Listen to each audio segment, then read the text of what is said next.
Time for the 49ers Rush Podcast.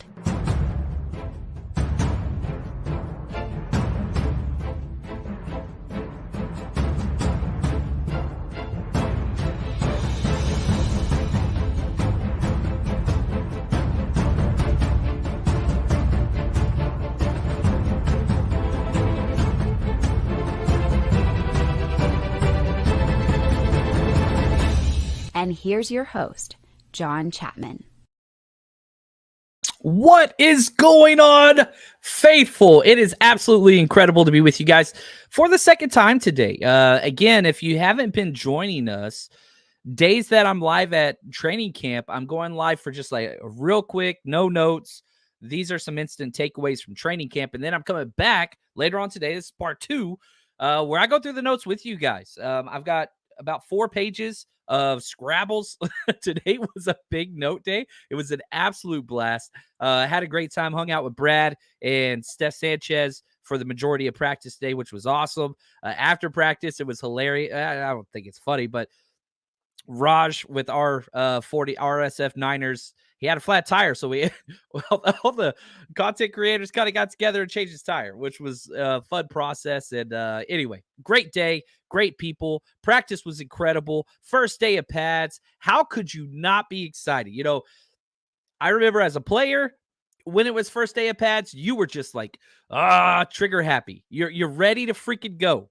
And I don't know if you saw this, but the thumbnail for this video, if you're listening audio wise, probably the thumbnail I'm most proud that I've ever made, which is a weird thing. I used the Warriors movie, Warriors Come Out to Play, right? That one. And so I adapted that to the Niners Came Out in Full Pads, which I don't know, the nostalgia, the movie, whatever. I hope somebody in my age bracket saw that and was like, yes. If not, that's okay. If I'm the only one that enjoyed that, hopefully it was worth the 20 plus minutes it took to make that, but that's okay. Love all of the hashtag CC's countdown crew in the building. David says, I've been waiting for this all day. I was amped. Driving to practice, woke up excited. It's just some things are just so easy to get jacked for. You know what I mean? And you felt it with the 49ers. Fred Warner is always a level 10. That's just who he is, his persona. Whenever he came to our event for the draft, the dude was level 10. You enter into these agreements with these players and their agents and, hey, this is what we want. This is what we want to do. Okay, cool. And you sign off on like the hours and all that stuff.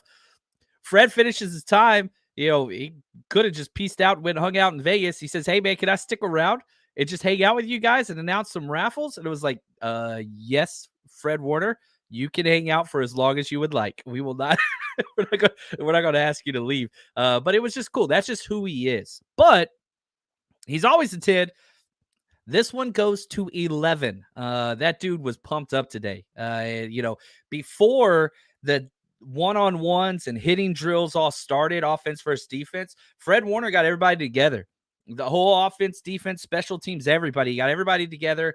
We couldn't hear what was being said out there, but the music is playing all that stuff. But it was just really, really cool. It was really, really cool. Here we go. There's 349ers podcasts at the same time. That is great news, Kurt. That is wonderful news. You get to pick and choose. Hopefully you listen to everybody, which is great. But yeah, you find your flavor, baby. And that is just a great thing. So it's funny because I still get reached out a lot on, hey, I want to start a Niners podcast. What are your thoughts, suggestion? Is it too late? Every single time I say it's never too late. If it's something you love and you're passionate about, then I think you should do it. I'm happy to help in any way I can. More the merrier. There's enough room for everybody to eat. Is it difficult to start a podcast now, a 60 plus Niners podcast? Sure. But who am I to say we got too many? Jordan, thank you. He says, love the thumbnail energy. That's what's up. Matt, thank you so much, man. That is awesome. Today's a good day. And we got my man Matthew right here. What's up, man? Missed you out there today. But it's been fun. DC says, John, thanks for covering camp. Exciting times. I think it has been good. And one of the things that I want to do, there's so many people out there covering camp and so many awesome qualified beat writers, content creators. I really hope that I bring something a little different. It's pretty hard to look away from the quarterbacks and team drill, but it's uh, mm, yeah, it's what it is. And so hopefully something is there. Brandon says, I find myself reciting your HelloFresh ad. Oh, that's great. For my 17-year-old son when he was 17. Love it. Dude, that's cool. That is awesome. Yeah, he's no longer 17. He has moved out. That's just what it is. Look at this one. He says, what is your age bracket, by the way? My age bracket, here we go. I'm going to tell you this right now. I'm going to leave the little math up to you guys. Here's your challenge. When I asked for my Jerry Rice jersey, which entered my fandom for my stepfather in Dallas that I couldn't stand just to spite him, I was 9 years old. That was the 1990 season. So there you go. That's where that is. Mike Gundy would refer to me as a man. Again, we're going after all the inside jokes on this one, and we'll see here. Mike, he nails it. What's up? Mike knows what's up. Yeah, 40 years old, happy. Young 40. That's what I say. That's what I say. Shot Jay. Now you're dropping Spinal Tap? Yes. Somebody got the Spinal Tap reference. Love John Lynch press conference, says Josh. Yeah, they kind of switched it up a little bit. They went live beforehand, and it was interesting. Probably my favorite thing that I took away from that was Deshaun Jameson, undrafted free agent out of Texas, hook him. They're going to start working him out at nickel. That dude belongs. There's no doubt. Ayuk brought him up without even being asked. He shows. He belongs. Don't know what that corner rotation will look like. You know, Darrell Luter Jr. has been on the sideline. You know, he's still on the pup. He's looking fine. He's doing all the drills. He's doing back and forth. And there might be a knee bruise there. I'm not saying there isn't. I'm just saying I'm not quite so sure he's going to be coming off anytime soon because there is great cornerback competition currently. I don't know how high he can go, but my number one thing that I took away from the Lynch press conference is I want to know who's playing what positions. That's huge for me. And so, yeah, we'll see what that looks like. But yeah, we'll see. Oh, what's up, Matthew? There we go. I'm getting my partner in crime back. Matthew's helping me out at training camp a lot, man. He's got binoculars. He's helping me out. There's so many things going on. There's no way you can catch it all, even though you want to. David, he says, I know Sam and Trey have been getting second team reps, but do either look good enough to take the job from Brock? Man, it's interesting. Today was a great day for quarterbacks, and they just got better.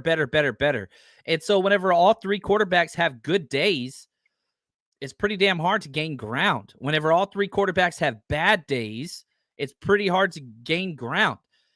And so when the eye test, you can look and see Trey Lance or Sam Darnold balling out, and then Brock rotates in and plays bad. That would be one thing. That's not what happened today. All three quarterbacks. And that's the thing. Like, I'll go through the details of training camp today and how they did. And, you know, I know a lot of people are putting out there this completion percentage and whatever else. And that's awesome. But the three quarterbacks played well today. They seemed interchangeable with very different skill sets. And they do have very different skill sets. There's no doubt about that. But it didn't matter which quarterback was out there with the ones, with the twos. Didn't matter. There was success. Now, Brandon Allen, that's different. When Brandon Allen's out there, I'm not really paying attention at all to the quarterback position, which probably isn't kind of me. But, you know, again, back to John Lynch's press conference, right? The question was, is it possible for you to keep four? Like, are you thinking about keeping four quarterbacks on the 53? And he says, yeah, those numbers, that'd be hard on the 53. But, you know, in our building, meaning practice squad, I don't think Brandon Allen's going to make it to the practice squad. If Nate Sudfeld didn't make it to the practice squad, I don't think Brandon Allen will. That's just me. Right here, David, he says, John, do you still have that Rice jersey? Oh, do I still have it? Are you kidding me? Now, I don't have it hanging up on the wall like I did back in my old spot. I haven't got everything set up yet. But yes, this will always be right next to where I do everything. And you can see it's been through it. Yeah, this is still the Rice jersey that I got back in the day. And yeah, this is never far from the mothership. It's one and the same. It's just what it is. So, David, I really do appreciate that question. Yeah. What's the happy Gilbert? You always carry a puck in your pocket? Yeah. Why? It's always here. And also, look what I got in the mail today. This is exciting. These are rally towels for the Pittsburgh game. So I got 250 of these bad boys, which we're expecting a pretty big party for a 49ers Rush road trip in the tailgate. So I know they got their terrible towels, but yeah, so we got some of these bad boys we'll be giving out in Pittsburgh. And if you want to come party with us, 49ersrushroadtrip.com. That's what's up. All right. I've waited long enough. And if you guys got questions, I'm rolling solo today. Go ahead and get those in. But I want to go through some of these scribble scrabble notes because the whole idea of this is I understand everybody cannot make it to practice and training camp. I get that. I totally understand. So what is my job, right?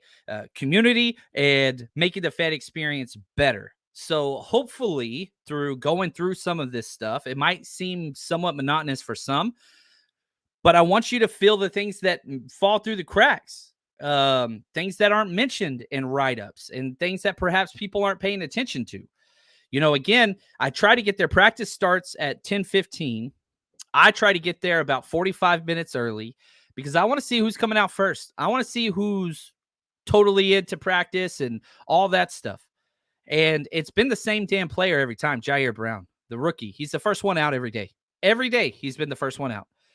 Second was Avery Young. Third was Taylor Hawkins. Fourth was Quantrez Knight. So you're starting to see what happens in a defensive back room.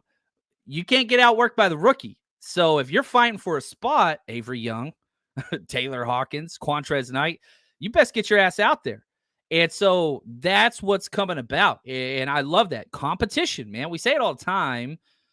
Iron sharpens iron and all those things. But whenever you got a young pup rookie coming to take your damn job and he's out there 20 minutes before you every day getting extra work with the coaches, guess what? It's time to giddy up, buddy, which I like. I like to see that. Now, defensive alignment drill. So whenever that goes, that's interesting. That, players take off their helmets. They got trash cans out there and they'll break the offensive huddle just with helpers. A lot of them are kind of like college age kids, whatever else. And it's just practicing aligning to different things. Trips right, back away, motion across, jet sweep, doubles into 21 personnel, blah blah. And so just adjusting all those things, which I thought was interesting. Oren Burks again, back-to-back days. He was dressed but not taking part in team drills. DFF was the first Sam again, which I don't like, but they love him there. They really, really do. Curtis Robinson was the backup Mike. Marcelino McCrary Ball was the backup Will. And then you had Jalen Graham, the backup Sam backer. And so you've got D Winners that just kind of seems to constantly be a little behind the 8 ball whenever we're talking about Curtis Robinson, Marcelino McCrary Ball, and DFF. Now, the problem is you've got Marcelino McCrary Ball and D Winners fighting for that Will spot now. And Marcelino McCrary Ball is also fighting for the Mike spot. So he's kind of doing double time. And I think that's huge. I think that's really, really important to see what that rotation for the backups and who they really, really like. Now, whenever they go out there on special teams, all those guys are starting on kickoff. So it's kind of hard to see where each player has the advantage in that linebacker room. It's just a lot. It's a lot. Now, during pass rush drills, Drake Jackson, stood out big time. Just the athleticism, the fluidity. He was quick today. He looked really good out there. Now, during one-on-ones, he didn't shine too much, near as much as I was hoping for, but the speed is evident. The bend is evident. The athleticism is evident. So Drake Jackson, I really thought, I was worried about what Trent Williams say about him. He ate some weights. If that agility or speed or, burst would be lost, it is not. So it's good weight, strong weight, strength, and I think it's starting to kind of transcribe to the field as well, which I'm excited about. So then they go one-on-ones, and right in front of where we were, there were skill guys one-on-one. So somebody would get up there and run a route. And if it was, a wide receiver, then a corner or a safety would get up there. If it was a running back or tight end, usually a linebacker or a safety would get up there. And so they've got like two lines. They throw this way, they throw that way, and they just rotate. So there's quarterbacks rotating, everybody's rotating. And it was physical. It was awesome. I absolutely loved it. So I'm going to walk you through just the one-on-ones that I watched, and I tried to take a note every time when a rep was happening, which means I miss reps. So like I'll watch these two players go. I try to jot down the, summary of that. And then once I finish writing it down, you can't record during this time. So I'm doing that, and then I'm looking up for the next one. And I'm just trying to get, which you can't get them all, but hopefully this kind of tells a story for some players. So this was the one-on-one reps. Yeah, DFF, Demetrius Flanagan fouls. He got a pass breakup against Mitchell on the very first play.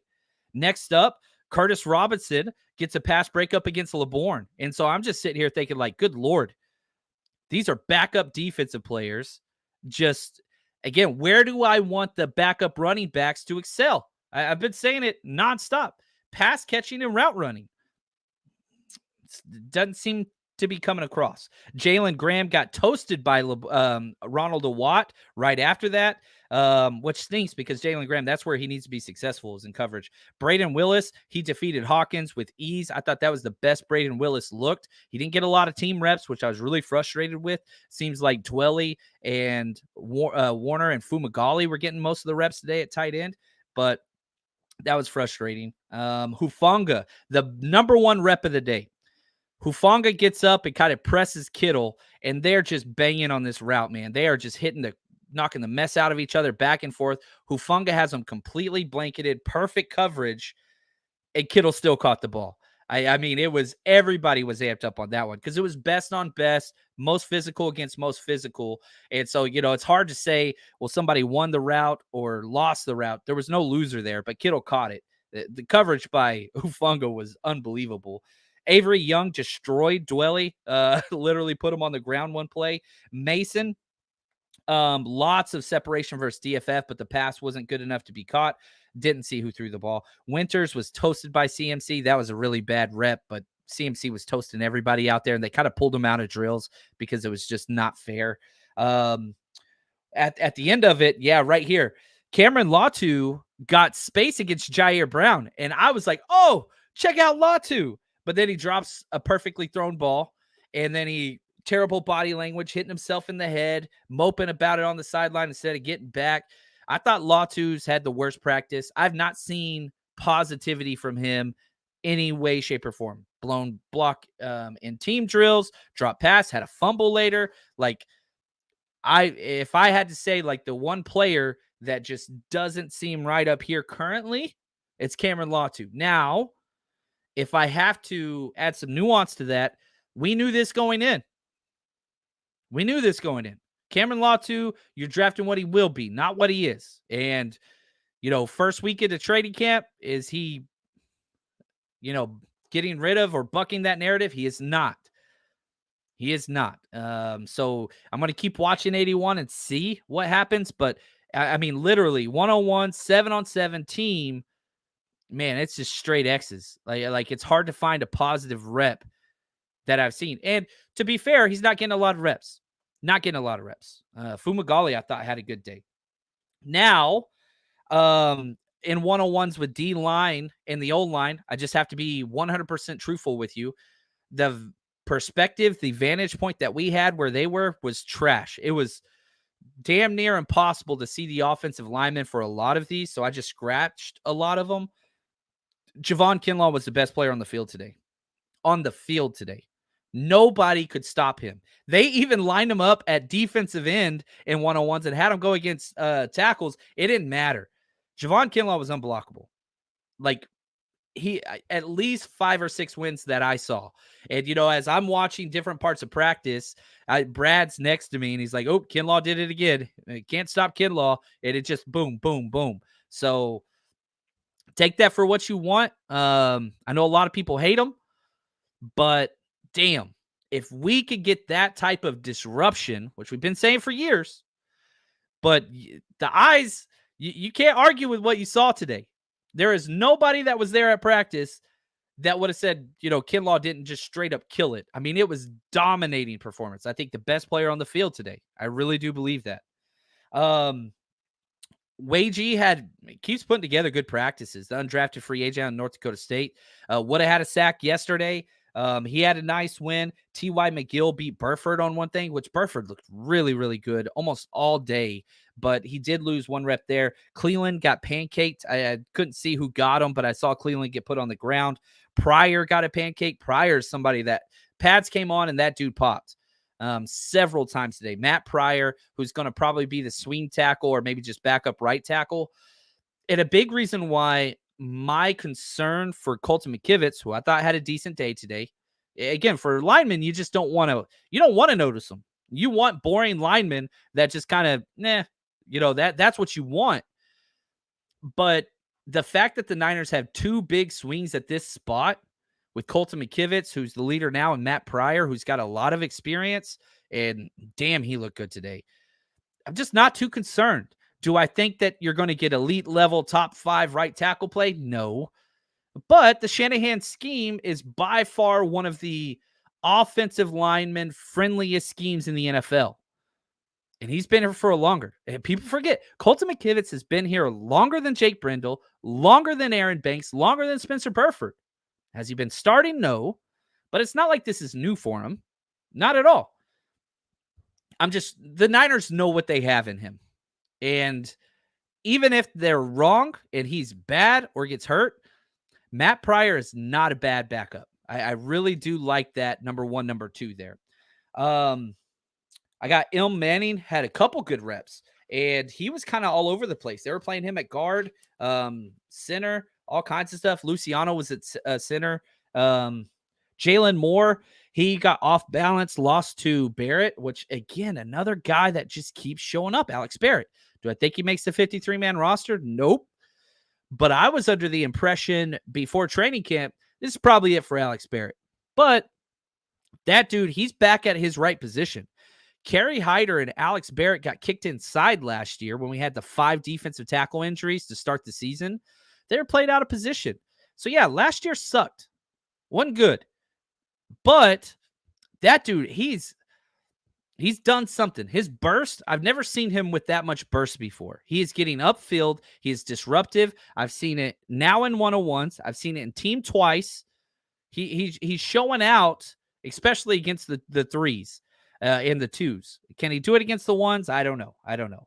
So that's 101s. They take a quick break. Then they come back at it. Then they do their very first team drill, which today was fun because I really felt like, man, we got so many team snaps. I thought practice ended twice, but man, they just kept taking snaps, which was awesome.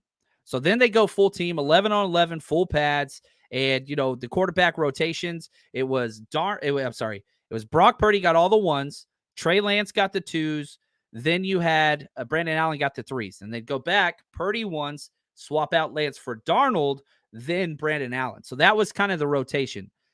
So it is weird. And people in the crowd's kind of talking about it because it seems like Brandon Allen's getting more reps than Darnold and Lance on Brock Purdy days. And I would say it's pretty close to true. Probably not more, but it does feel that way because he's rotating in more often. But you got to remember when Brock's out, Sam and Trey are getting a lot more reps. But yeah, it's weird. The question I think would become, well, are reps with the third team beneficial for Sam Darnold and Trey Lance? It's a conversation that I think, we'll have to get into. Real quick, let's jump back into the chat. Sorry, I was kind of, notes heavy there for a little bit. So yeah, let's get into this right here. I'm not going to read that one. Oh, what's up, Johan? Love from Ireland. Go Niners. Yes. Kenny says, yeah, it's early for Latu. Very true. Nothing that I have seen would say he has warranted the 3rd round pick, but again, it's what he's going to be. Right here, Kurt says, imagine Kinlaw as a new type of defensive end. It was weird seeing him out there. But, yeah, he was killing it. Yeah, Kinlaw's going against the ones. He's going against everybody. He's that damn good. Shot J, I love Kinlaw, still wearing his jersey with pride. Hope he can just stay healthy. That's the new thing. That is the new thing.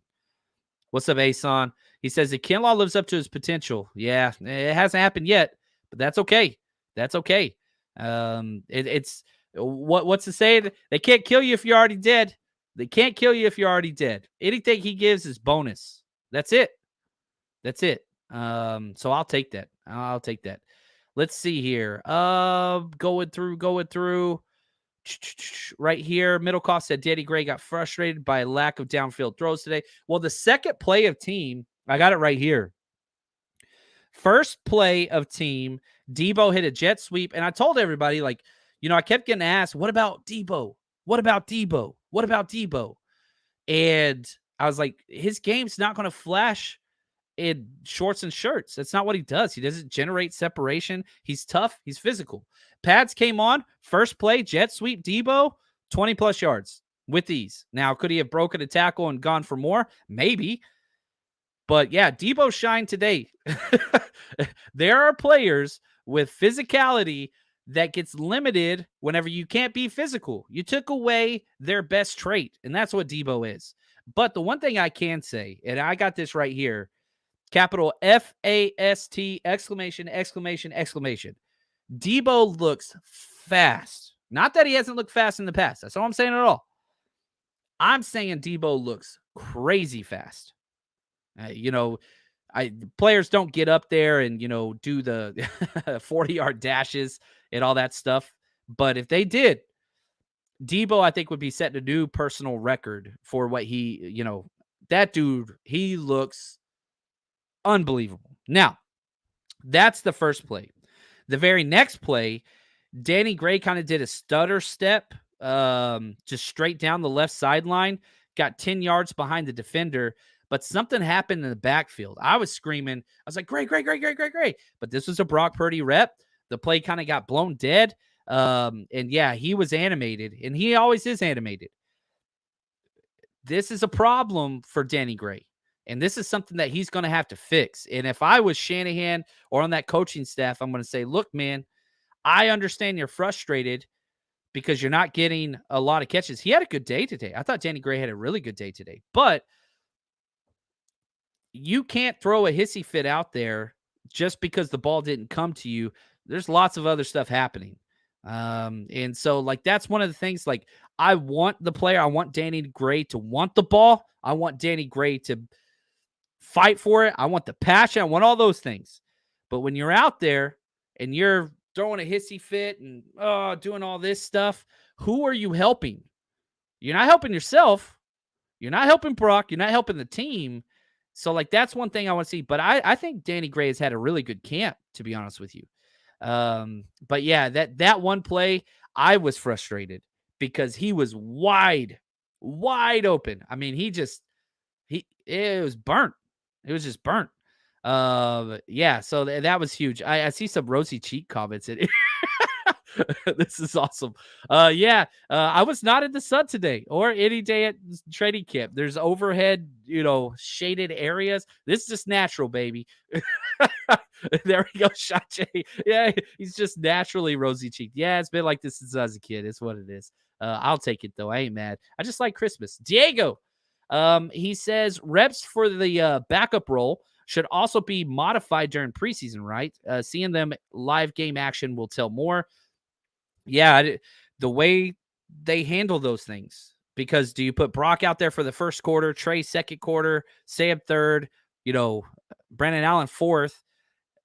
Who knows? I don't know how it's going to be, man. It's going to be a whole mess. I don't know what else to say about that. It's just going to be a mess. Yeah, right here, David. Jameson could be another undrafted free agent stake. There we go. He's looking promising. He really is looking promising. I'm very excited about him. I'm really excited about him. Oscar, what's up, brother? He says, hey, JC, I know Mitchell, CMC, and Mason have the top three locked down. Have any other running backs impressed? Man, TDP did the first day receiving. He doesn't look as fast as the other running backs. And when they do that spread toss, just the quick toss in the, outside zone, he just immediately cuts back every time. And, again, I was talking with Brad and Steph as it was going on. It's like, man, he is so quick to just cut back. Like, he's not pressing the edge at all. Maybe they're telling him that, but the other running backs aren't doing that.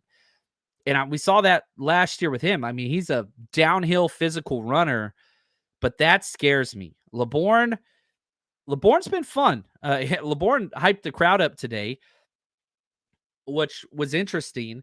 And, he kept messing up. It was the what's the cha-cha slide or whatever. Yeah, cha-cha-cha. Yep, you can hear it. I'm the best singer of all time.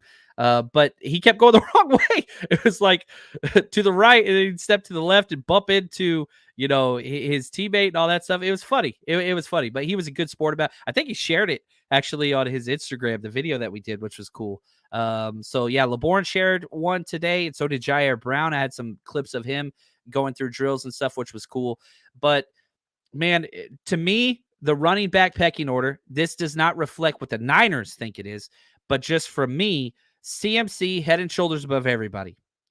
I would put Jordan Mason second, and then I'd put Elijah Mitchell right behind him, then a whole nother tier, and then it would be TDP, and it would be LeBourne, and then a Watt would be a whole nother tier down below that. That's just my take. That's not the rotation. That does not seem to reflect what the Niners are doing. They're higher on Elijah Mitchell. He's the number 2, clear cut. I don't think he should be, but if I'm going off of what I've seen, Jordan Mason's the second best running back on this team. Not based on what we saw in the season, which I think would also say that, but what I've seen in training camp. That when Jordan Mason ran the ball today, you couldn't tell a lot of times because they're breaking huddle, okay? And so you're not way up, so you don't get to see all the players' numbers. So the offensive huddle, you can't tell who's on the backside of the huddle, which usually is the running back on the perspective we're at. So they break the huddle, they go to the line, and you're sitting there and you're doing this, and you're trying to figure out, okay, who's where. And a lot of times you could not make out before the play who the running back was. But as everybody's jogging back, then you're like, okay, that was so-and-so, so-and-so, so-and-so. But when Jordan Mason goes in, you see defensive helmets pop back consistently. It is what did I write? I said pure violence every single time Mason runs the ball. It's different. The dude is just a wrecking ball, and he runs behind his pads, not under them. That's the difference too with TDP and Jordan Mason. That dude he is delivering blows to the defenders, and you'll see like it's a whole combobulated mess in there, and you just start seeing 49ers defenses heads do this, just like boom, boom, because he's just knocking the crap out of everybody. And so that's kind of where I stand on that. But yeah, we'll see. Right here, David, I read an article that said Brock got his arm hit today. Did you see it? Yeah, I did. It was Kerry Hyder. Kind of stunted, I think, but came right up into his grill, and, Brock goes to throw it, and it was more of a pass block, but it was like as he was letting it go, which I'm sure he got yelled at. I'm sure he got yelled at because it's just like, what the hell are you doing? I don't think he hit his arm. I don't think anything. It was pure contact with the ball. At least that's what it looked like from where I was at. But yeah, everybody was just like, oh, did he hit Purdy? Like, Purdy was fine. No issues. They practiced through it and, didn't even take a break or anything. But come on, man. I know Hyder's fighting for a job, but the quickest way to piss off your coach is to hit that quarterback, especially in that situation. Like, I know you need the pass breakup, and that's good for you. You got to stay away from that. You got to stay for that. That's just what it is. So, all right, here we go. Let's keep going through some of these things. Darnold went with the 2s. Purdy, his first 3 plays of team, jet sweep, would have been a sack, then a CMC run. So Purdy started off slow, and I was just like, ugh, dang, that stinks. Then after that, Quantrez Knight got a pass breakup on Debo, probably one of the better defensive plays of the day. Darnold threw a deep ball to Debo, kind of like a back shoulder. Quantrez Knight was with him step for step, got his hand, broke up the ball. It was awesome. Right after that, CMC, they did kind of a delay run where it's shotgun, right? And Darnold kind of stepped up like he was throwing, then handed the ball to CMC. And it was just like, good Lord. He probably got, 10 plus yards before he even got touched, just untouched. CMC is so freaking good. There's, again, another Mason Violence. I had another one. Lance hit Danny Gray on a skinny inside post. It was an inside release. Probably one of the bigger plays of the day. I would say the two probably biggest passes downfield today were from Trey Lance. The best play was Brock Purdy dumped down to CMC on an option route, short pass, but it would have been a 70-yard touchdown. The linebackers kind of split and dumped down the option route, Texas route, right over the middle. Very similar to, you go back to the Jeff Wilson touchdown against the Cardinals, the walk-off touchdown. You remember that one? That's what that was. It was the same play. But as far as throwing the ball downfield, I thought Trey Lance had the two best. One was to Danny Gray. One was to Chris Conley. And it does seem like Trey Lance and Chris Conley kind of got a pairing, because there's 3 days now. Trey Lance's best pass has been to Chris Conley, 17, who's a height, weight, speed freak. The year that Chris Conley came out of Georgia, I think he had the highest catch radius of anybody. I think he broke the record for the biggest vertical ever for a wide receiver at the combine. And so, like, there's wide receivers that pair with certain quarterbacks, right? It's like wine and steak or whatever. Like, it's just what it is. So some things just go together. Chris Conley, Trey Lance, they go together. Those big plays, they just pop. Brock, touchdown to CMC, option route, perfect pocket. O-line did great. Elijah Mitchell, several catches in team today, which I did like. Most of them were checkdowns, but that's okay. And then the fight happened. And I don't know really what started it, but Elijah Mitchell made the catch. It was a big hit, and then everybody else got mad at each other, it seemed like. And Juwan Jennings, I saw Tay Martin, they were going at it. Not with each other, but they were going after the defense. Then after that, I saw Demo. I saw Quantrez Knight. It was a whole thing.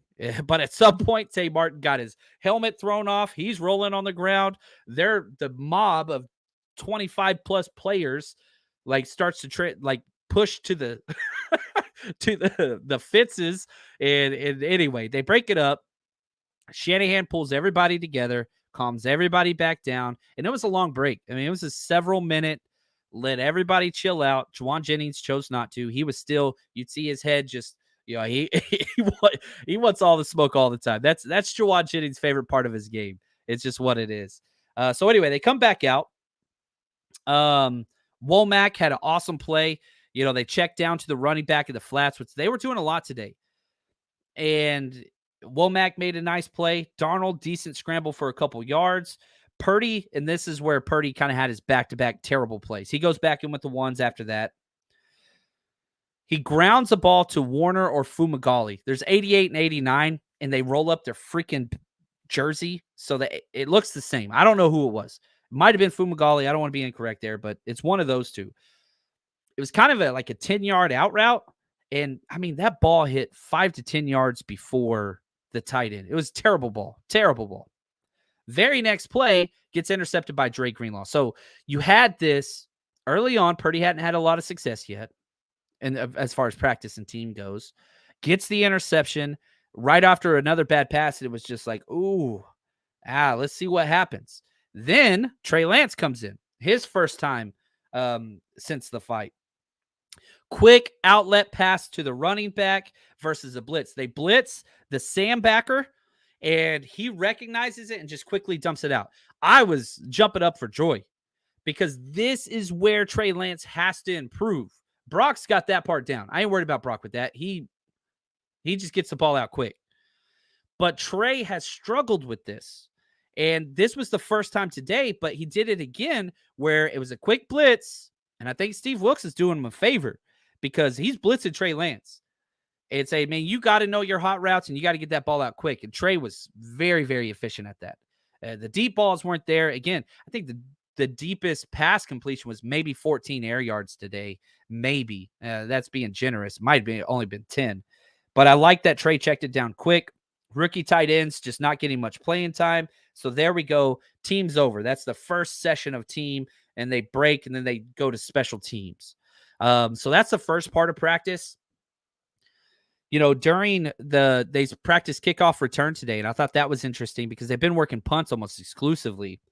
The kickoff returners, Ray McLeod, Deshaun Jameson, Danny Gray, Ronnie Bell, and Daz Newsome. Those were the 5 returners that were rotating on kickoff return, and I think that's kind of the depth chart. Curious to see where Ronnie Bell fits there. And the quarterbacks just go over to their own side of the field at this point. No wide receivers, no anything, except for Kyle Juszczyk. Kyle Juszczyk was with them, which is interesting because Kyle Juszczyk last year was on kickoff and kickoff return the whole time. So I'm curious if they're going to finally get him off of special teams, which he deserves. But anyway, he's playing pitch and catch with the quarterbacks.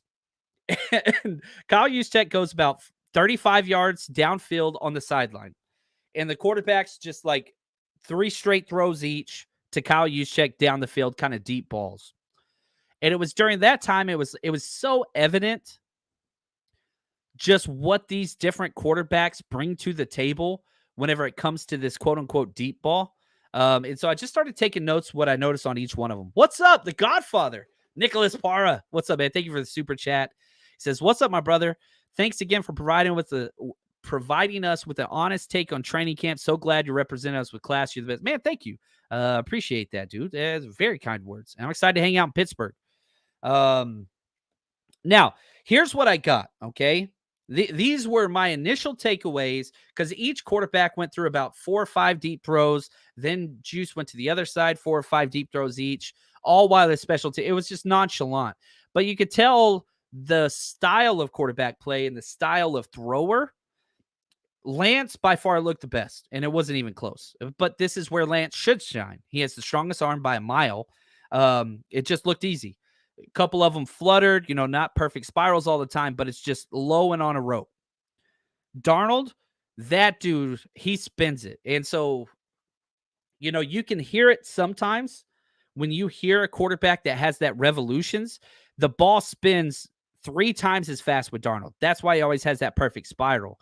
And I've been around him a few times where, man, you hear it if that ball goes past your head. So you've got the strongest arm is Lance. The best motion, that's Sam Darnold in the revolutions. Then you get Purdy with that kind of quick short stop. Lack of strength shows because it's a high arc, which is not really what you want. You could think Drew Brees, but Drew Brees was an anticipatory deep ball thrower. Just really haven't seen it too much with Brock Purdy. But the elbow looked good. I mean, you're talking 4 straight 35, 40-yard throws. There's no issues there. The elbow is fine. And then you get Brendan Allen, crazy arc. I think he might have less arm strength than what's his name, Brock Purdy, which is crazy to me. And that's saying something. That's not a good thing. That's a bad thing. Now I talked to you guys about this earlier. Here we go. We're freaking going to Pittsburgh. We got 12 games this year. And if you are going to a game, you got to come out and party with us, guys. We're going to have such a good time. And if you haven't gotten your tickets yet, this is how you do it. Going to 49ers games is awesome.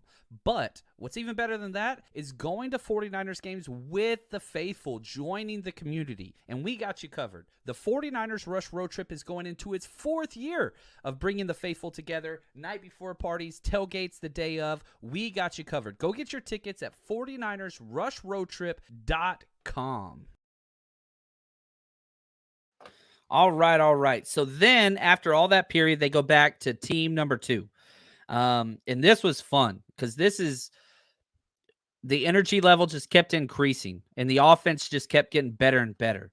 Right off the bat, Purdy goes deep, kind of a back shoulder fade to Brandon Ayuk. Demo pass interference call. He was with them step for step. Demo, great coverage. Just the ball was short and Ayuk came back to it. And pass interference was there. Elijah Mitchell had a really nice run, 10-plus yards, which I really liked. Ronnie Bell, nice in route. He had 3 catches today. Ronnie Bell had a day. From Darnold, Purdy to Debo on a shallow crosser. Again, I wrote it again. Debo is capital F-A-S-T, fast. Trey Lance deep out to Conley versus the blitz. Man, that was awesome. Maybe my favorite play of the day. And a lot of it is just, we know that Brock can check it down. We know what Sam Darnold is. I want to see Trey Lance quick decision making. That's the number one thing I want from quarterbacks. I think it's Brock's job, but there have been several times today where I thought, man, Trey Lance is not improving very much. But as the practice went on, I thought that he did better and better. Bell back-to-back catches. Yeah, I mean, he had a nice little stretch there. Darnold to Isaiah Winstead on a deep end breaking route. Isaiah Winstead keeps showing up in my notes, guys. Number 2, East Carolina. I freaking love it. I absolutely love it. I put good camp day for number 2. That dude, is he going to make the roster? Probably not. But again, it's another player that provides something. And he is showing everybody that he belongs in this freaking camp. Will he make the roster? I don't know. But keep an eye out. Isaiah Winstead, dude belongs. Conley blocks so hard, had a great day. I'm telling you, Chris Conley, these wide receivers, there's a bunch of them. And so, your depth chart, Ayuk, Debo, Jennings, those are your 3. Ray's making it because of special teams, and he had a lot of good plays today too. After that, you pick your poison. Danny Gray, Ronnie Bell, Chris Conley, Isaiah Winstead, Tay Martin. You've got these guys that are freaking fighting for maybe 1 spot, maybe 2. I think a lot of it will be, I hate to say it, if Trey Lance was the clear number 1, Chris Conley and Danny Gray get a huge bump. But he's not the number 1 quarterback currently. And so, can Conley get some big plays with Purdy? Can Danny Gray get some big plays with Purdy? Because you got to match strength and style. And so that's such a weird facet of this 53-man roster. How do those guys fit? How do they fit? Yeah. Oh, right here. What's up, Vicky? How you doing? Yes, Trey and the quick braid. Show me that on your toes mentality, baby, bro. I love that. Yeah. And today was a huge positive. The thing for Trey today, and almost all the quarterbacks besides Purdy who threw that clear interception to Trey Greenlaw, negatives weren't there. Bad plays weren't there. And so that's huge. Oh, what's up, Sin? How we doing? I love it. All right, let's see here. Daryl Johnston, he's number 66 on defense. He's one of the latest arrivals. He had 2 pass breakups today, which was nice. Purdy checked down to Latu. I was like, yay, Latu showing up in team, and then he fumbles the ball. Literally runs up, immediately punched out. Bad body language afterwards. I've already talked about Latu. I don't want to continue on the negativity there. Purdy, nice crosser to Debo again. Did that twice. Ayuk, good day. No home runs. Defense was definitely putting their focus on Brandon Ayuk, who's been the best player in camp to this point. But man, quarterback's much better in second period. I thought practice was over. They break, the period ends, whatever else. They're kind of hanging around. I start packing up my stuff. I'm like, all right, I'm going to head back. And sure enough, as soon as I'm doing that, I'm like, ooh, I think we're getting a third team period, baby. And what it was now it was time for chain moving. And so you literally start on the opposite 40 and first down, second down. If you get a first down, you keep going. So Purdy got one, Lance got one, and Darnold got one. So you had 3 separate drives. This would go relatively quickly. The Purdy first drive with the ones, CMC run, got like 12 yards. Easy. Right after that, Purdy to Kyle Juszczyk for 5. Mitchell tossed for -2 yards. Dre Greenlaw is so good. Then it was 3rd and 6. Pass to Ayuk first, the blitz, but it was too short. So it was kind of the dump off route, the hot route. The blitz came in. He just got the ball out quick. And as soon as Ayuk caught it, it was boom, defender right there. 4th and 3. So it's 4th and 3. They go for it. And that's the one where the pass breakup took place. Another pass breakup took up, and it was turnover on down. So that was Brock Purdy's drive. Then you go Lance in the 2s. Okay, this is drive number 2. I couldn't tell who the damn running back was. It was a mess. It was -1 yard. Crosser to Ray for 4 yards. Then it was at end breakers. Then 3rd and 7. Ray gets 8 yards. Perfect pass. Awesome. You're talking 3rd and 7, 8-yard completion, just past the sticks, first down. Mason run for 2. Quick throwback. to the running back. This was the same play that Drake Jackson got a pass breakup yesterday because Steve Wilks is blitzing. Blitz play side backer, straight side backer. And the 49ers released their running back on a rail route, and Alex Barrett was the backside end. So Barrett's got to turn and run with the running back. And guess what? We saw it again. Another pass breakup by a defensive end. It's just perfect coverage. And Alex Barrett showed out big time. Now, the problem was, so that happens. So then it's 3rd and 13. You get a 12-yard pass to Tay Martin, but it's short of the sticks. 3rd and 13 is hard to convert. There was some like false start or a penalty or something in there. I couldn't see what happened, but it backed him up. So then it's 4th and 1, and he puts the field goal unit out there, kicks a field goal. So for Trey Lance's second drive with the twos, decent drive, couple first downs. They got a field goal. Then drive 3 with Sam Darnold. You had a run for 6 yards, run for 1 yard. 3rd down, Gray hit a nice just kind of stick route for a first, run for 2 yards. Sam Darnold scrambled for 5. Then they kicked a field goal because it was a little short. So that kind of wrapped up practice. So you had 3 drives, 1 turnover on downs, 2 field goals. Jake Moody looked good. He kicked today. He didn't kick yesterday, but he did today, and I thought that was good. So anyway, that is all of the camp notes I got, man. And y'all got to let me know. Some people reached out, and I appreciated that. Somebody literally asked me, can you just read through your notes for us? And I was like, yeah, I could do that and see how it goes. So let me know if you like this. Always take suggestions. Email me anytime, 49ers Rush Podcast. 49ers Rush Podcast at gmail.com. Patreon people always answer first. Support the show. That's huge. We are going to have our bets of the year coming up. Probably in about 2 weeks we'll do that. Right now, just all I care about is 49ers. But I'll take time once the preseason begins, and I'll go through and do my full betting breakdown. I'll share some of those bets on here, but all of our bets for this upcoming future are going to be on the Jerry Rice tier over on Patreon. That's going to be huge. If you've bet with us, we have made money. I think this will be our 5th year. So 4 straight years, we have posted big time profits because I bet what I know. And I know 49ers, and we spend the time. And speaking of knowing 49ers, there's nobody better than this guy. Ant. I had a good time talking with Ant a couple days this week. He's the best there is. If you have not, I don't care what you are doing right now, wherever you're on your phone or whatever, just type in 49ers Cutback. If you like this show, you will love 49ers Cutback. It is my go-to 49ers show whenever I don't listen to my own show, but it's my number 1 show. No negativity, straight ball. Ant's a coach, great man. Got to meet his wife, Jessica. She was incredible out there getting videos as well. So go check out 49ers Cutback, please, because this dude, I'm telling you, man, he's the best of the bunch. That's all there is to it. He's incredible. That's going to do it for us today. Another training camp tomorrow.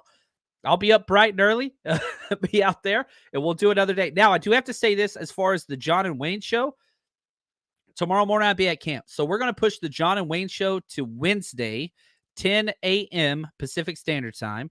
So Wednesday, we'll still have our John and Wayne show. So that's going to be over there. But that's going to do it for us here. Fun times. Hopefully you enjoyed it. The whole idea was to make you feel like you were at camp. I know it's probably a little boring, but I think it's beneficial to know what's going on with all these things there in the play-by-play. So until next time, thank you. Stay strong, faithful.